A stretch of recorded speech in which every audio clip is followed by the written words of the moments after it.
ഒരാൾ അൽഹംദുലില്ലാ കൂടുതൽ ചൊല്ലുന്നുണ്ടെങ്കിൽ നമ്മൾ മനസ്സിലാക്കണം അല്ലാഹു അവനെ നല്ലോണം ഇഷ്ടമാണെന്നാണ്.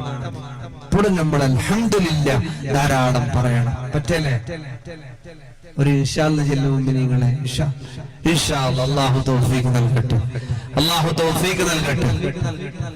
ധാരാളം ഹംദ് ചൊല്ലണം. സമയം 11 അല്ലേ? ഏലമല്ലേ? ഏലമുണ്ട് അല്ലേ? എക്സാമിന്റെ സമയം കട്ടായിട്ടാണ്. കട്ടായില്ല. ഇത്ര പറഞ്ഞതേ പോലെ സലാമത്ത്. ഇത്ര കണ്ടിന് കുക്കുവള്ളിയെല്ലാം കണ്ടിന് ഗുളിയ മാത്ര കഴിക്കുന്നത്. അൽഹംദുലില്ലാ ഇത്രയെങ്കിലും പറയാൻ കഴിഞ്ഞ അൽഹംദുലില്ലാ. അല്ലാഹു തആല ഖബൂൽ ചെയ്യട്ടെ. മുഅ്മിനീങ്ങളെ ശുക്റുള്ളവനാകണം. രണ്ടാമത് നീ കാക്കയാകണം